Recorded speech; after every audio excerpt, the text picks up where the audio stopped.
Bismillah. Kita sibuk aja. Sibukkan diri kita perbaiki penyebabnya. Ya. Karena apa? Penyebabnya tidak lain tidak bukan adalah sifat perilaku perbuatan kita sendiri. Ya. Tidak lain tidak bukan adalah sifat perilaku perbuatan kita sendiri. Gimana suaranya, masih aman teman-teman? Suara aman, video aman?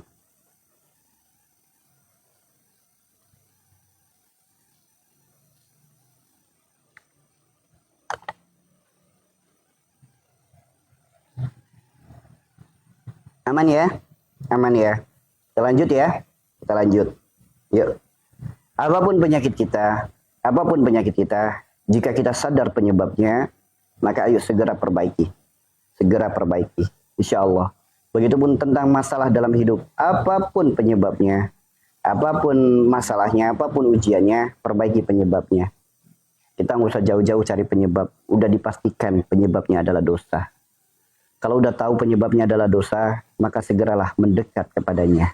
Mendekat kepada Allah. Mohonlah ampunannya. Mohon. Lalu apa? Kita rubah diri kita. Sifat kita, perilaku kita, perbuatan kita, rubah.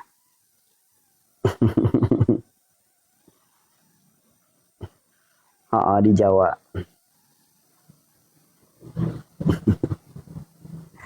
Ya, mau itu penyakit jasadi kek, mau penyakit apa kek, penyebabnya sama, dosa. Maka kalau udah tahu penyebabnya adalah dosa kita sendiri, jangan suka nyalahin orang lain. Jangan suka nyalahin makanan. Ya, jangan suka nyalahin orang lain, jangan suka nyalahin makanan. Alhamdulillah, alhamdulillah. Ada lagi orang, apalagi orang terkena penyakit hipertensi, penyakit darah tinggi, di mana darah tinggi itu unik. Ketika ada orang terkena penyakit darah tinggi, nanti punya anak, anaknya berpotensi besar terkena penyakit darah tinggi. Nanti punya cucu, cucunya berpotensi besar terkena penyakit darah tinggi. Kok bisa penyakit jadi turun-temurun? Kok bisa penyakit jadi keturunan? Kenapa bisa sesuatu terjadi turun-menurun? Ya. Padahal bayi baru lahir belum ada dosa. Namun kenapa sudah didiagnosa penyakit? Ya. Kenapa bisa jadi penyakit? Karena darah itu sifat. Yuk, kalau kita saat ini sifat kita gimana? Yuk kita paham. Kita pahami, kita muhasabai. Ternyata kita adalah semisal ini. Mudah-mudahan singgah ya. Misal orang yang suka marah-marah. Orang yang suka egois. Orang yang pendendam. Orang yang sombong. Misal kita saat ini kondisinya seperti ini. Kemudian kita berhubungan dengan pasangan kita. Saat kita berhubungan terjadilah pembuahan.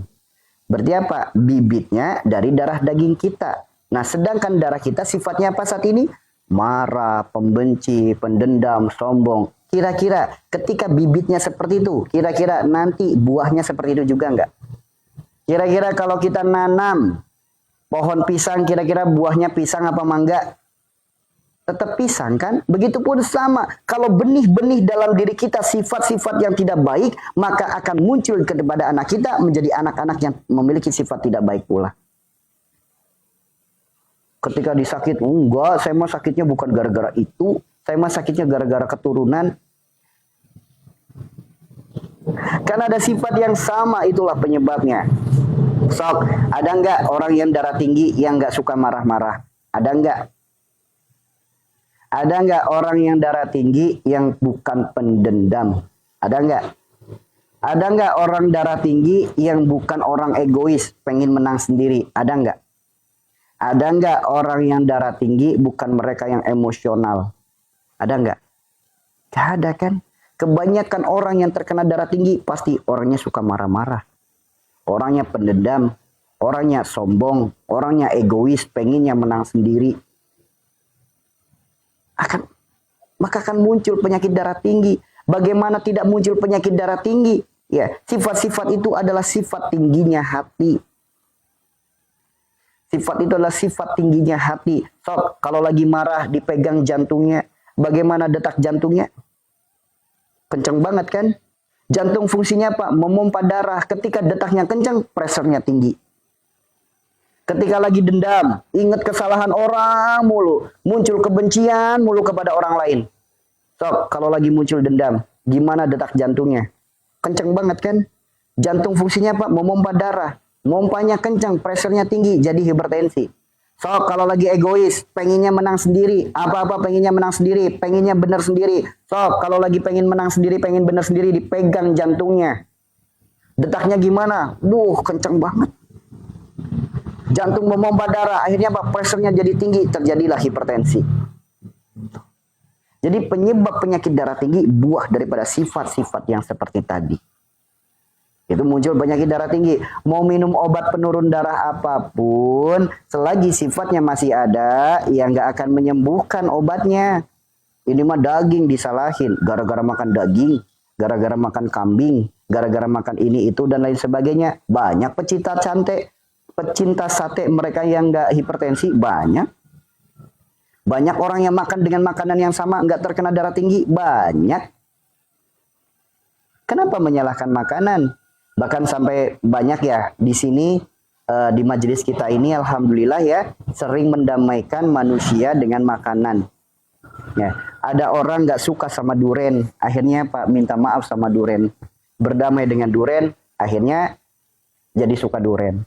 Ada orang darah tinggi, dia nggak suka makan daging, takut makan daging. Kalau makan daging darah tingginya katanya kambuh.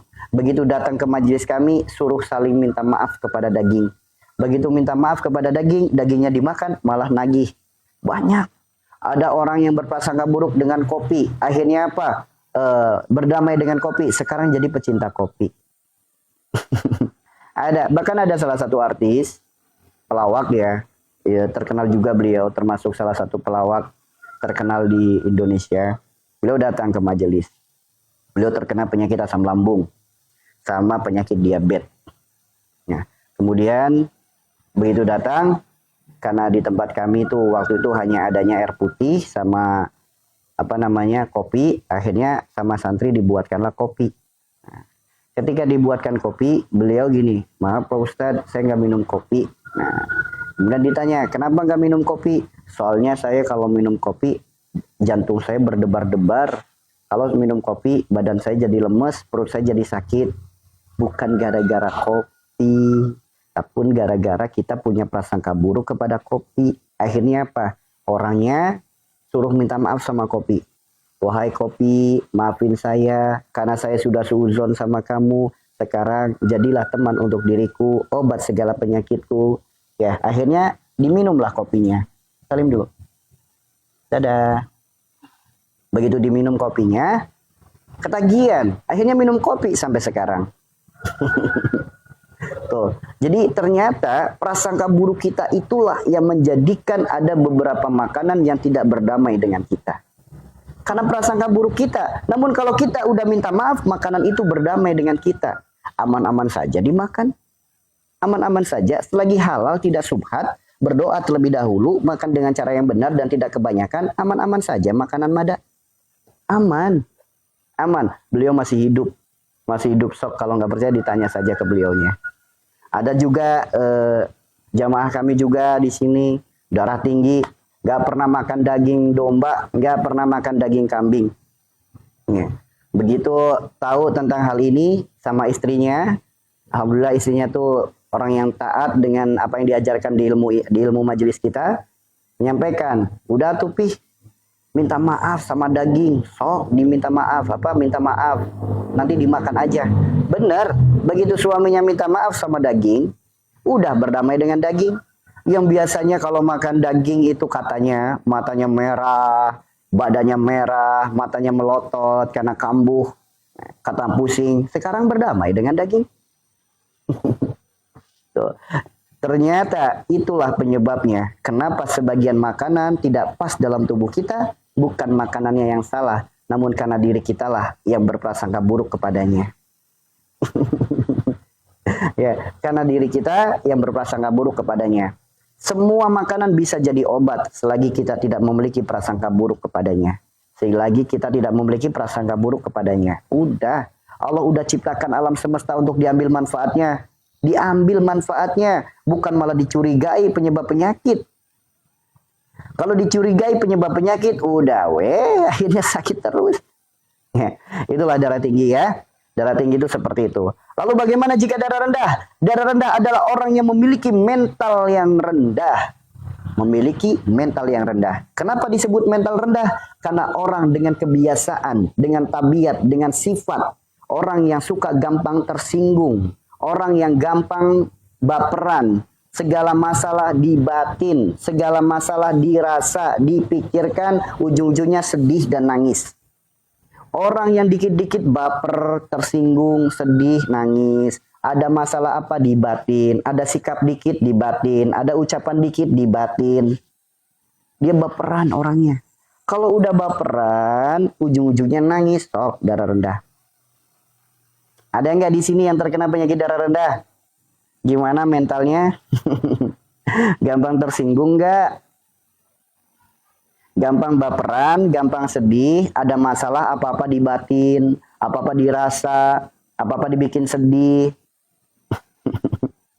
Mau minum obat penambah darah apapun, mau minum obat penambah darah apapun, kalau mentalnya masih rendah, tetap WA tuh darah rendah terus. Mau doping obat ini, mau makan ini itu segala macam, tetap aja darah rendah terus. Sayur sepasar dimakan semua juga tetap aja darah rendah terus. Kalau pengen sembuh dari darah rendah, stop. Mulai sekarang jangan baperan lagi. Jangan gampang sedih. Ini mah ada sikap gak pas dikit, sedih. Ada ucapan gak pas dikit, sedih.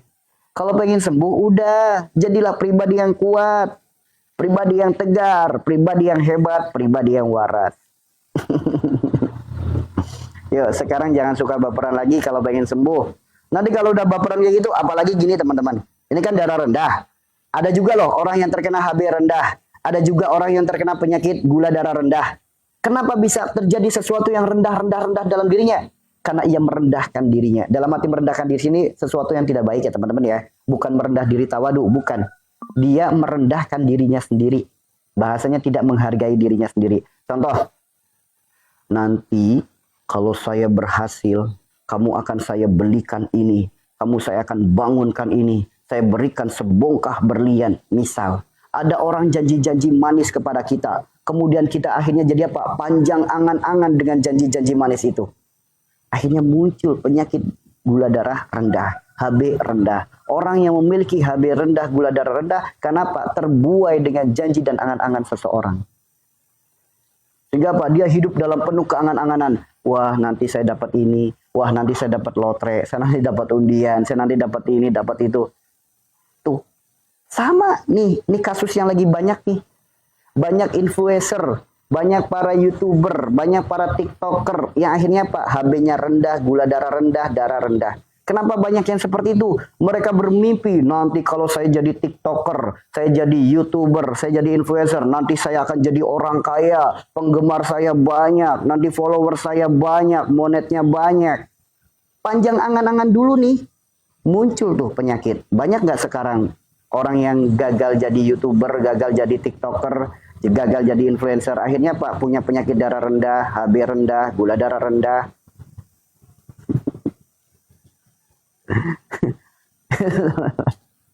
Akhirnya muncul seperti itu. Banyak kan sekarang, lagi banyak banget yang kayak gitu. Ya, mereka udah panjang angan-angan dulu. Wah, nanti bakalan terkenal, nanti bakalan banyak duit, nanti bakalan wah. Udah panjang angan-angan dulu.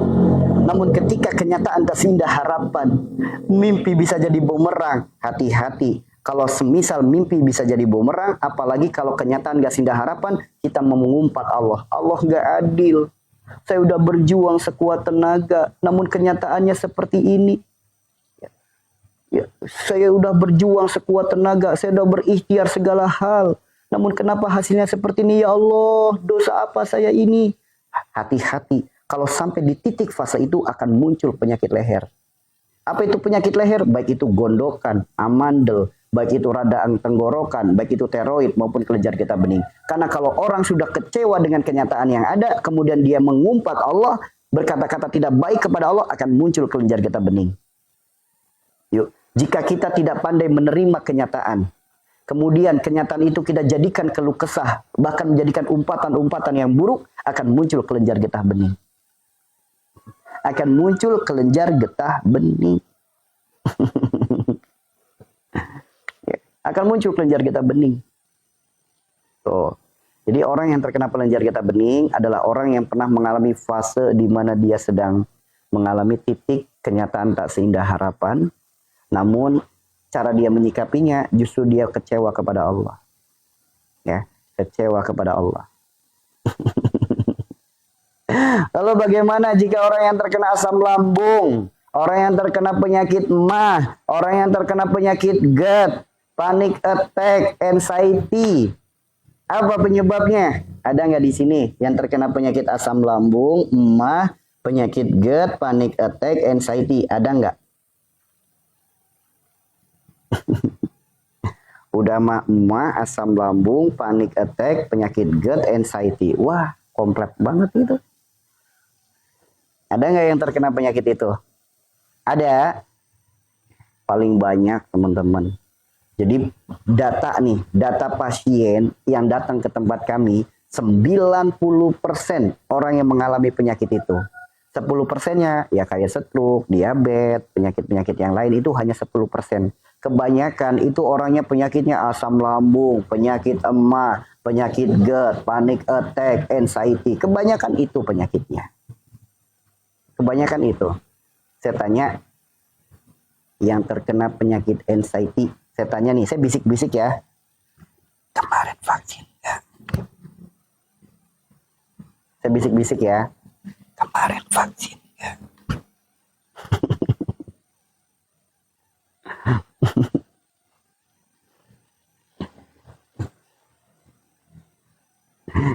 Apa sih penyebabnya? Bersyukurlah kalau yang enggak.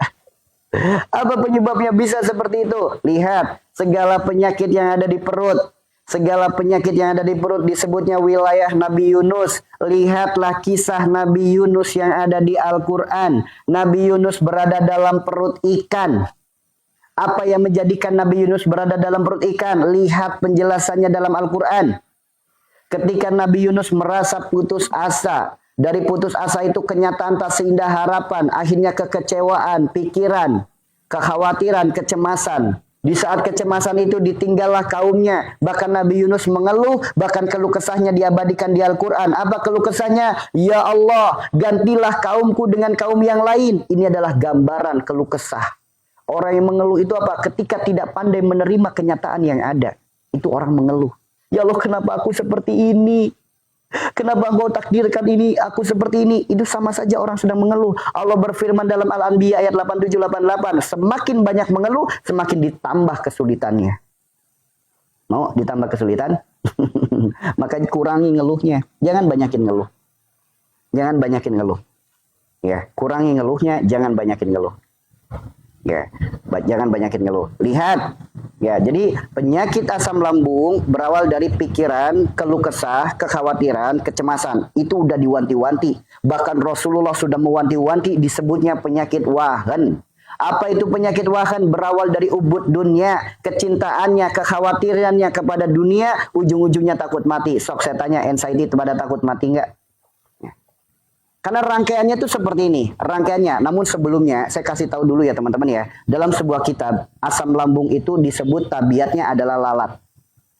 Ya, dalam sebuah kitab, anxiety itu disebut tabiat daripada anxiety adalah lalat. Tabiat asam lambung adalah lalat. Segala penyakit yang berkaitan dengan lambung adalah tabiat daripada lalat. Kalau penyakit dengan gatal, tabiat daripada kera. Penyakit dengan sakit kepala dan lain sebagainya, tabiat daripada macan. Nah, ini ada dalam sebuah kitab. Digambarkan dengan bahasa-bahasa ya, mensimbolkan dengan binatang. Kalau orang yang memiliki penyakit wilayah perut, wilayah lambung, itu disebutnya apa? Tabiat daripada lalat. Apa itu lalat? Dikasih tahu bunga lebih wangi daripada sampah, ia tetap memilih sampah. Dikasih tahu solusinya, dikasih tahu nasihatnya, dikasih tahu petunjuknya, dikasih tahu penyebabnya, dia tetap ngeyel. Ngeyel, milih sampah. Apa? Alibi. Ngomong mah gampang, soalnya kamu nggak ngerasain apa yang aku rasakan. Enggak, penyakit saya bukan itu, saya bukan kayak gitu. Nah, makanya saya kasih tahu di awal, tabiat daripada penyakit asam lambung, panic attack, anxiety, penyakit mah adalah tabiat daripada lalat. Maka kalau saya udah kasih tahu di awal, jangan dulu ngeyel ya, karena udah disebutkan memang dasarnya ngeyel. Ya, maka jangan dulu ngeyel. Nah, kenapa bisa seperti itu? Sob, orang ketika lagi banyak pikiran, banyak kekhawatiran, banyak kecemasan, makan tidak enak, tidur tidak nyenyak. Ya kan? Makan tidak enak, tidur tidak nyenyak. Orang ketika banyak pikiran, banyak kekhawatiran, banyak kecemasan, makan jadi tidak teratur. Orang ketika makan tidak enak, tidur tidak nyenyak, makan tidak teratur, muncul gejala asam lambung. Apa itu gejala asam lambung? Panas perih di ulu hati, sampai ke dada, sampai ke kerongkongan. Ya. Panas perih di ulu hati, sampai ke dada, sampai ke kerongkongan. Ini gejala awal. Dari gejala awal asam lambung, akhirnya apa? Pikiran masih berkecamuk. Segala masalah dipikir, segala apa-apa dipikir, segala apa-apa dipikir. Akhirnya Pak, jadi penyakit asam lambung. Apa itu penyakit asam lambung? Sakit lambungnya kayak diperes-peres. Sakit lambungnya kayak dikucek-kucek. Sakit lambungnya kayak disikat-sikat. Sakit sekali lambungnya. Dan dari penyakit asam lambung ini, pikirannya masih berkecamuk. Seakan-akan hidup banyak masalah, seakan-akan penyakitnya yang paling parah. Akhirnya Pak, zat asam lambung terus zatnya terus naik. Terjadi penyakit asam lambung dan akhirnya membengkak lambungnya. Membengkaknya lambung akhirnya Pak mengganggu ruang gerak jantung. Terjadilah penyakit GERD. Terjadilah penyakit GERD. Apa itu GERD? Sakit di dada sebelah kiri, sakit di ulu hati sampai tembus ke belikat. Ada nggak yang seperti itu? Terkena penyakit GERD. Penyakit GERD adalah penyakit yang disebabkan gara-gara lambung membengkak. Bengkaknya lambung mengganggu ruang gerak jantung. Jantung disebut kolbu. Kolbu disebut hati. Hatinya sedang terganggu. Itulah kenapa orang yang terkena penyakit GERD bawaannya nggak betah. Kalau pagi-pagi nggak betah, siang nggak betah, sore nggak betah, bawaannya nggak nyaman, gelisah, galau, hati berdebar-debar. Ada nggak yang seperti itu? Ada nggak yang seperti itu? Bawahnya hati gelisah, berdebar-debar, bawaannya nggak nyaman, bawaannya nggak betah, nggak tahu pengennya apa, keluar rumah takut, keluar apa-apa takut, ngapain aja takut. Ada nggak yang seperti itu? Itu penyakit GERD namanya. Nah, nanti dari penyakit GERD ini, maaf saya kasih tahu yang sebenarnya. Ketika muncul penyakit GERD, nanti akan muncul yang menjadikan lemahnya iman. Orang kalau sudah terkena penyakit GERD, nanti bisa muncul lemahnya iman. Dari lemahnya iman terjadi penyakit yang namanya panic attack. Panic attack itu apa? Datang pagi takut, datang siang takut, datang malam takut, mau makan ini takut, mau minum itu takut, mau keluar rumah takut, mau ngapain aja takut. Ke kamar mandi aja takut. Ngapain aja takut. Takut orangnya. Penuh dengan ketakutan. Ini akan muncul panic attack, tanda di awal lemahnya iman. Nanti kalau udah dari panic attack, kekhawatiran jadi ketakutan. Nanti dari ketakutan jadi was-was. Kecemasan jadi was-was. Kekhawatiran jadi was-was. Pikiran jadi was-was.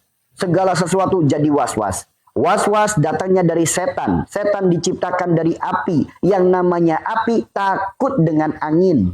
Namanya api takut dengan dingin. Namanya api takut dengan air. Itulah kenapa orang ketika sedang memiliki penyakit ini menghindari kipas angin. Mereka takut dengan hembusan kipas angin. Ada nggak yang takut sama kipas angin? Takut terkena kipas angin? Ada nggak? Ada nggak yang takut kena kipas angin? Namanya api takut dingin. Sehingga apa? Bawaannya pakai jaket mulu. Pengennya pakai kaos kaki mulu. Di rumah di mana-mana pakai sendal mulu. Bertemankan jaket, bertemankan kaos kaki, dan bertemankan fresh care. Diolesin anget-anget karena dingin. Karena dingin. Keluar rumah takut angin, takut kena dingin. Nanti ada lagi bukan hanya dingin, namanya api takut dengan air. Itulah kenapa orang dengan memiliki penyakit seperti ini rata-rata kebanyakan, berarti nggak semua ya, kebanyakan orangnya jadi males mandi. Orangnya jadi jarang mandi. Karena mereka mau mandi itu takut. Takut demam, takut menggigil, takut jatuh, takut kambuh, takut kumat di kamar mandi. Banyak yang ditakuti. Ada nggak yang seperti itu?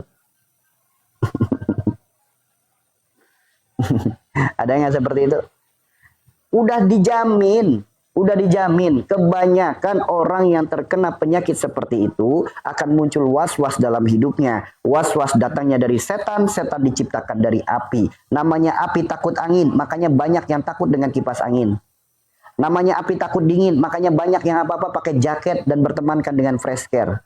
Namanya api takut dengan air, makanya banyak juga yang malas mandi, jarang mandi, takut dengan air dingin. Tuh. Ini mau dibuktikan dari mana lagi? Dari medis, dari alternatif, dari apa, udah dikasih tahu semua penyebabnya. Dikasih tahu penyebabnya. Ingat, ketika dikasih tahu, ini tanda lemahnya iman, nggak terima. Saya sholat kok, saya ibadah kok, saya zikir kok. Lihat, kebersihan sebagian daripada iman. Orang yang jarang mandi, tandanya lemah iman. Allah berfirman dalam Al-Quran disebutkan, orang yang memiliki keimanan tidak ada kekhawatiran dalam dirinya. Ketika ada kekhawatiran, tanda lemahnya iman. Dari bukti apa lagi? Dari ayat Al-Quran udah disebutkan. Dari hadis ada hadisnya. Ketika dikasih tahu ini adalah ciri-ciri tanda lemahnya iman, nggak terima. Karena memang apa? Disebut di awal. Ini adalah penyakit dengan tabiat lalat. Dikasih tahu bunga lebih wangi daripada sampah, ngeyel orangnya. Ngeyel orangnya. Udah diwanti-wanti dalam kitab pengobatan, dalam kitab Tibun Nabawi juga disebutkan penyebab penyakit asam lambung itu apa. Dalam kitab Asy-Syifa juga disebutkan. Namun ketika pelakunya memiliki penyakit yang disebut 1001 sensasi, ketika dikasih tahu solusinya, dikasih tahu nasihatnya, dikasih tahu petunjuknya, apa penyebabnya, mereka ngeyel. Enggak, saya mandi kok, cuma saya takut angin aja. Sama. Kan disebutnya 1001 sensasi. Ada yang takut dengan air, ada yang berani mandi tapi tapi takut dengan angin. Jadi beda-beda sensasinya, namun kurang lebih penyebabnya adalah sama. Efeknya sama, air, angin, sama dingin. Tuh teman-teman. Nah, nanti dari situ disebutkan dalam hadis, nanti akan ada zaman pada kaumku akan terkena penyakit wahan. Apa itu penyakit wahan? Penyakit wahan itu berawal dari ubud dunia, kecintaannya kepada dunia yang berujung pada takut akan kematian. Berawal dari kecintaan ke dunia. Orang kalau cinta ke dunia pasti akan muncul ketakutan, kekhawatiran, kecemasan, keinginan, harapan, angan-angan, perkara dunia yang berlebih. Nanti berujung pada takut akan kematian. Sok, orang anxiety pada takut mati enggak? Dengar suara ambulan, takut mati. Dengar berita kematian di masjid, takut mati. Dengar berita duka, takut mati. Bahkan dengar orang ketawa aja takut. Dengar suara burung aja takut. Rasulullah udah ngasih tahu 1400 tahun yang lalu akan ada penyakit ini. Namun orang yang sedang mengalami penyakit ini dikasih nasihat, mereka bagaikan lalat. Udah disebutkan dalam Asy-Syifa, udah disebutkan dalam Thariqus Syifa, disebutkan dalam kitab Thariqus Syifa, disebutkan penyakit asam lambung, anxiety, panic attack adalah berawal dari sifat lalat. Dikasih tahu bunga lebih wangi daripada sampah, tetap ngeyel. Jadi kita mau bicara tentang kitab manapun, udah dikasih tahu, udah disebutkan. Nanti akan ada zaman akan terkena penyakit wahan. Udah banyak sekali yang terkena penyakit wahan. Dari segi medis, padahal yang dirasakan 1001 sensasi, kadang kepala keleyengan, mata berat, pundak sakit, pundak pegel, dada sesak, nafas pendek, perut sakit, badan lemah, gemetar kakinya. 1001 sensasi yang dirasakan. Begitu datang ke rumah sakit, nggak ada diagnosanya. Ada yang pernah kayak gitu? Begitu datang ke rumah sakit, tidak ada diagnosanya. Pernah? Datang ke rumah sakit padahal yang dirasakan luar biasa. Bahkan sampai ada yang ke rumah sakit sampai dokter gak mau ngasih obat. Kenapa? Karena dinyatakan sehat. Dinyatakan sehat, gak ada penyakit. Dinyatakan sehat, gak ada penyakit. Padahal yang lagi dirasakan 1001 sensasi. Nah, ini bukti lemahnya iman. Bagi orang yang imannya masih baik, dia akan ikuti nasihat-nasihat yang baik. Namun bagi orang yang imannya lemah, dia akan ikuti nasihat-nasihat yang tidak baik. Dia akan menganggap dirinya, tuh kan, penyakit saya bukan penyakit medis. Penyakit saya penyakit non medis. Tidak ada diagnosanya di rumah sakit. Saya gara-gara disantet, disihir, diguna-guna. Ada nggak yang muncul kayak gitu? Ada nggak yang berpikir seperti itu? Ada nggak yang berpikir seperti itu? Menganggap penyakitnya bukan penyakit medis, gara-gara disantet, disihir, diguna-guna. Begitu muncul di TikTok ada ustadz jualan minyak ruqyah, langsung beli. Wah, dianggap penyakitnya penyakit buhul.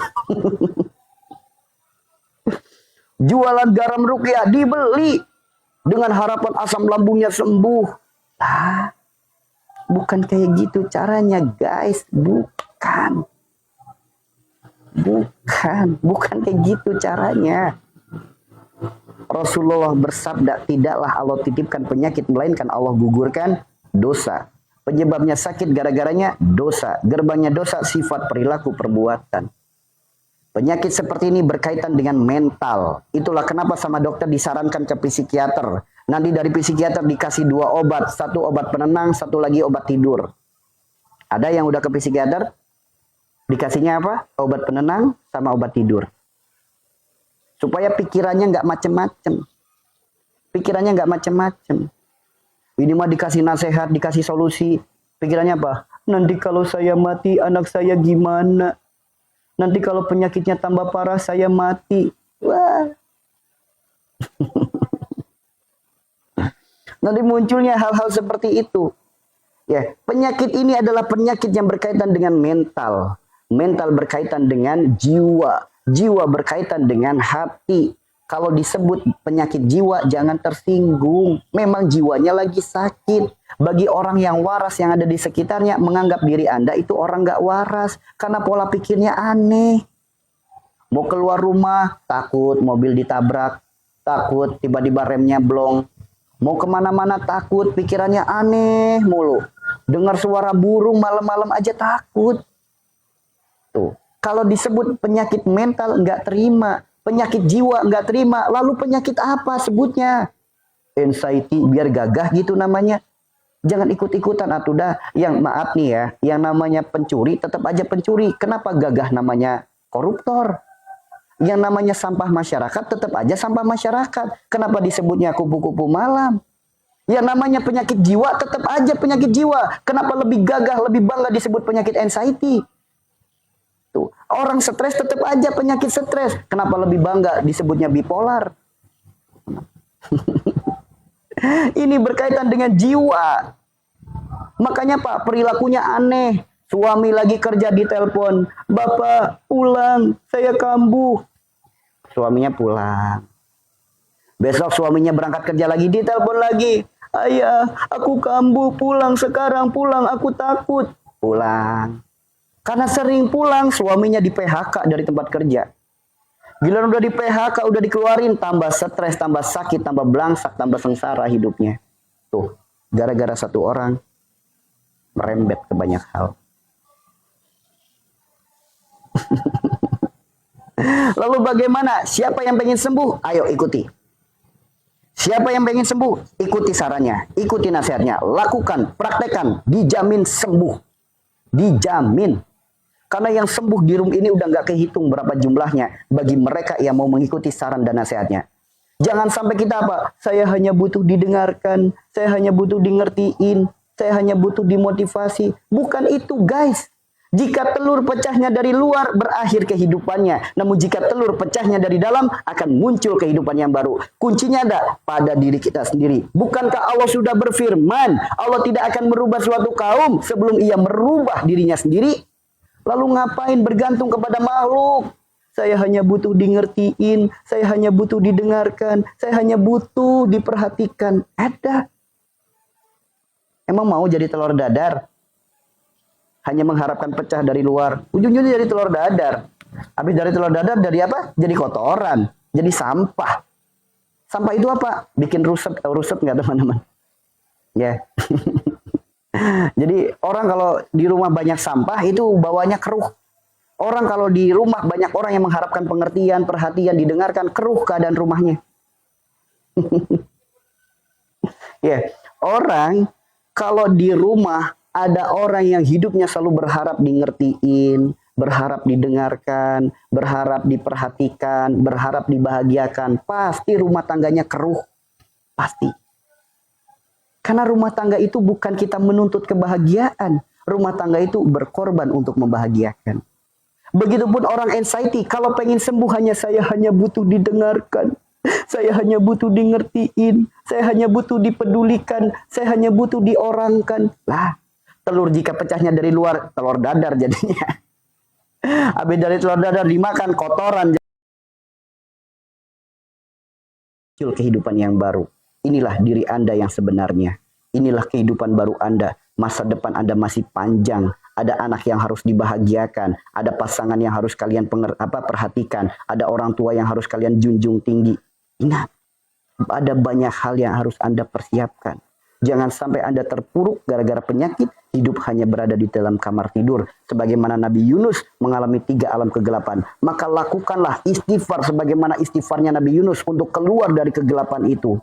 Keluar dari keterpurukan itu. Apa istighfar Nabi Yunus? La ilaha illa anta subhanaka ini kuntum minaz zolimin. Nabi Yunus memohon ampun kepada Allah karena telah zolim pada diri sendiri. Bagaimana tidak disebut zolim? Anda bukan hanya zolim pada diri sendiri. Anda zolim pula kepada pasangan. Zolim kepada anak. Anak lagi pengen diperhatikan. Nah, tolong ngertiin mama. Mama lagi sakit. Perbanyaklah istighfar sebagaimana istighfarnya Nabi Yunus. Penyakit ini berkaitan dengan jiwa. Jiwa berkaitan dengan hati. Hatinya sedang sakit, hatinya sedang rusak, hatinya sedang tidak baik-baik saja. Makanya Pak, obati hatinya. Obat hati tidak ada di toko obat, tidak ada di rumah sakit, tidak ada di apotik, tidak ada di bengkel, tidak ada di toko material, tidak dijual di mana-mana. Obatnya hati ada pada diri kita sendiri. Apa itu obatnya hati? Hanya dengan jalan spiritual, mendekatkan diri kepada Allah. Bagaimana cara mengawalinya? Obat hati itu ada 5 perkara. Kerjakan semuanya, sembuh penyakitnya. Yang pertama, baca Quran dan maknanya. Ayo, rajinlah baca Al-Quran. Rajinlah baca Al-Quran. Ini mah Al-Quran dibaca enggak. Lagi tidur pengennya dekatnya Al-Quran. Tapi Al-Qurannya nggak pernah dibaca. Gimana mau sembuh atuh dah? Baca Al-Quran. Ini mah apa? Cari rajah. Datang ke orang pinter, dikasih kertas fotokopian, ditempel di tembok, ditempel di pintu, dianggapnya Pak sebagai tolak bala. Yang kayak begituan dicari, dah. Al-Qurannya dibaca. Allah berfirman dalam Al-Quran, Ya ayuhan nas, qad ja'atkum mau'izatun min rabbikum wa syifaa'un lima fis sudur wa huda wa rahmatul lil mu'minin. Hei manusia. Yang dipanggil siapa? Manusia. Berarti kita manusia bukan? Manusia. Anda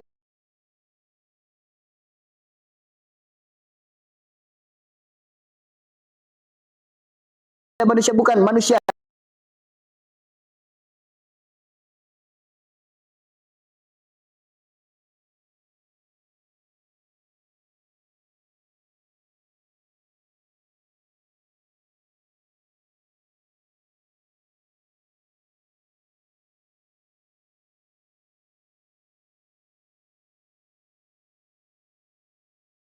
Lebih wangi daripada sampah, ia bukan baca Al-Quran, dia malah beli minyak ruqyah, dia malah beli garam ruqyah, dia malah datang ke orang pinter, dia malah cek kodam, cek aura. Dah, suruh baca Al-Quran. Yang kedua, sholat malam dirikanlah. Yuk, bangun di sepertiga malam, mandi. Mandi. Gimana mau mandi? Masuk ke kamar mandi aja takut. Ingat, mandi menjelang subuh, mandi di sepertiga malam adalah salah satu waktu mandi yang terbaik. Dijelaskan secara medis, salah satu waktu terbaik untuk mandi adalah mandi menjelang sholat subuh. Mandi di sepertiga malam. Ya, menurut ajaran leluhur kita belum ada agama Islam saat itu. Disebutnya apa? Kungkum sajroning wengi, adus sajroning esuk. Berendamlah dalam pagi, berendamlah dalam keheningan malam, di penghujungnya malam. Kenapa? Dianggapnya oleh leluhur kita, mereka belum ada agama. Dianggapnya apa? Sebagai pembuang sial, penolak bala, membuang segala keburukan. Rasulullah pun bersabda, Rasulullah pun ngajarkan bahwasanya Pak selalu ngajarin bersih sebelum kita menghadap kepada Allah. Yuk, dari segi medis, dari ajaran leluhur, dari Rasulullah udah dikasih tahu caranya. Tapi kenapa takut mandi? Yang namanya api takut air. Makanya wajar ketika pertama kali mandi, tungku api, dikasih air segayung. Padam nggak? Nggak padam. Kenapa? Keluar asap. Makanya demam. Disiram lagi satu gayung. Padam nggak? Belum padam. Masih ada baranya. Makanya menggigil. Disiram lagi satu gayung lagi. Padam nggak? Belum padam. Tinggal asapnya doang. Makanya greges. Namun semakin sering dipadamkan, semakin sering disiram, apinya akan padam. Semakin sering mandi, semakin cepat sembuh. Semakin cepat sembuh. Makanya mandi, udah dikasih tahu penyebabnya adalah was-was. Was-was dari setan. Setan diciptakan dari api. Api takut dengan air. Terbukti pada malas mandi, terbukti pada jarang mandi. Pengen sembuh, dikasih tahu jalannya adalah mandi, nggak mau mandi. Bangun di sepertiga malam, mandi, gelar sejadahmu, gunakan wawangian, gunakan pakaian terbaik, menangislah yang lirih dalam keheningan malam. Cukup alam semesta menjadi saksinya, malaikat yang mengaminkan doanya. Karena Allah turun ke langit bumi di sepertiga malam. Siapa yang meminta ampunan, Allah ampuni. Siapa yang memohon, Allah beri. Maka bangunlah, jemputlah kehadiran Allah, munajatlah di hadapannya, mohonlah pertolongannya. Mustahil kalau tidak diberikan. Bangun makanya. Yang ketiga, berkumpul dengan orang-orang soleh. Ini mah boro-boro kumpul sama orang-orang soleh. Mau ke warung ketemu banyak orang aja takut. Mau ikut datang ke taklim aja takut. Yang minder lah, yang takut lah, yang keringat dingin, yang gemetar. Padahal obatnya berkumpul dengan orang-orang soleh. Wajar. Kalau kita ketemu banyak orang takut itu wajar. Karena di dalam diri kita sedang ada was-was. Padahal obatnya berkumpul dengan orang-orang soleh. Jangan ada minder. Yang minder bukan diri Anda. Yang minder adalah was-was yang menggerogoti diri Anda. Jangan minder. Sering datang ke taklim. Itu obatnya. Berjamaah ke masjid. Ini obatnya. Obatnya tinggal kitanya sendiri. Mau atau tidak. Jelas Allah berfirman. Allah sesuai prasangka hambanya. Allah tidak akan merubah suatu kaum sebelum ia merubah dirinya sendiri. Gimana mau berubah dari sakit menuju sembuh jika Anda tidak melakukan perubahan dalam diri sendiri? Gimana mau sembuh atau tidak? Yang keempat, puasa. Nah, takut nggak sama puasa? Kenapa segala petunjuknya, segala obatnya semuanya ditakutin? Suruh puasa takut. Nanti kalau saya puasa, asam lambung saya kambuh. Lah. Jangan gitu atuh guys. Gak mungkin, mustahil perintah Allah kita lakukan berdampak buruk pada diri kita. Mustahil. Gak mungkin perintah Allah itu berdampak buruk pada diri kita. Gak mungkin. Rahasia di balik puasa. Orang ketika berniat puasa, organ tubuhnya merespon daripada niat kita. Niat datangnya dari hati. Hati memberi sinyal kepada ruh. Ruh memberi perintah kepada alam jasad kita. Di mana di saat kita berpuasa, organ tubuh kita semuanya istirahat bekerja.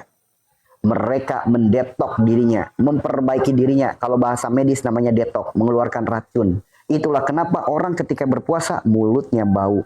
Karena tubuhnya sedang mengeluarkan racun, sedang mengeluarkan penyakit. Orang kalau lagi puasa pipisnya hangat. Karena memang tubuhnya lagi ngeluarin racun. Ini sama puasa takut. Sok atuda. Kenapa solusi-solusi yang ada di Al-Quran ditakutin? Karena memang diri Anda yang sedang terkena penyakit itu sedang tidak baik-baik saja. Sedang tidak waras. Sedang terkena penyakit jiwa. Sedang terkena penyakit mental. Makanya di awal dikasih tahu jangan kayak lalat. Dikasih tahu bunga lebih wangi daripada sampah. Tetap gue milihnya sampah. Dikasih tahu ini solusinya. Dikasih tahu ini petunjuknya. Tetap kayak sampah, kayak lalat. Ngomong mah gampang. Soalnya kamu gak ngerasain apa yang aku rasakan. Gak ada di dunia ini yang ujiannya lebih berat dari saya. Gak ada di dunia ini yang sakitnya lebih parah dari saya. Yuk, jujur, alibinya kayak gitu gak? Alasannya kayak gitu gak? Ketika dapat nasihat, ketika dapat solusi, dapat petunjuk dari orang, disaranin dari orang, dinasehatin orang, munculnya apa? Ngomong mah gampang. Soalnya kamu gak ngerasain apa yang aku rasakan. Ngomong mah gampang. Gak ada manusia di dunia ini yang sakitnya lebih parah dari saya, yang ujiannya lebih berat dari saya. Gitu gak munculnya? Kebongkar semuanya, kebuka semuanya. Lalu alasan apa lagi yang menjadikan diri Anda sulit untuk berubah? sulit untuk melakukan 5 perkara. Alasan apa lagi? Mau dari segi medis, dari segi Al-Quran, dari segi hadis, dari ilmu kitab, dan lain sebagainya. Udah dikasih tahu semuanya. Terbongkar semua tentang penyakitnya. Terbongkar tabiatnya, terbongkar kebiasaannya. Kenapa belum melakukan perubahan? Dasar lalat. Dikasih tahu bunga lebih wangi daripada sampah. Engkau tetap ngeyel bersikeras. Ya, kalau udah diwanti-wanti, lalat. Yang kelima, banyak zikir dan sholawat. Ayo, hidup tuh banyakin zikir sama sholawat. Bukan banyakin mikir. Wajar, gimana nggak tambah PA kalau hidup hanya banyakin mikir. Ya namanya hidup kan banyak masalah. Kalau nggak ada pikiran gimana? Betul. Apakah dengan pikiran kita masalah kita selesai? Apakah hanya dengan terus memikirkan masalah kita selesai? Apakah hanya dengan memikirkan makanan tiba-tiba perut kita kenyang? Apakah hanya memikirkan baju tiba-tiba datang baju baru? Enggak seperti itu, guys. Allah sesuai prasangka hambanya. Kalau kita pikirannya keluh kesah terus. Ingat Allah berfirman dalam Al-Anbiya 8788. Semakin mengeluh semakin ditambah kesulitan. Al-Quran. Kurang bukti apa lagi? Disuruh jangan ngeluh tetap ngeluh. Tetap aja ngeluh. Udah dikasih tahu di Al-Quran, semakin mengeluh, semakin ditambah kesulitannya sama Allah. Apa dengan cara kita memikirkan masalah, akhirnya masalahnya selesai? Enggak, guys. Enggak.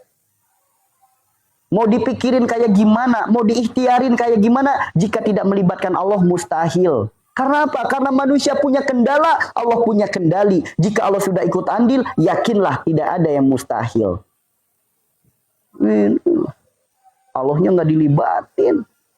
Giliran orang PA ngasih saran didengar. Ibu sakitnya berapa tahun? Saya udah 10 tahun. Selama 10 hari kalungin celana dalam. Yang kayak begituan diikutin. Nauzubillah, nauzubillah.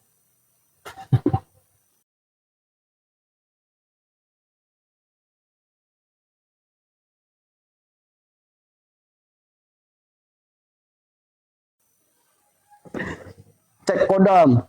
Si fulan, kamu ada kodam dari nenek kamu, ada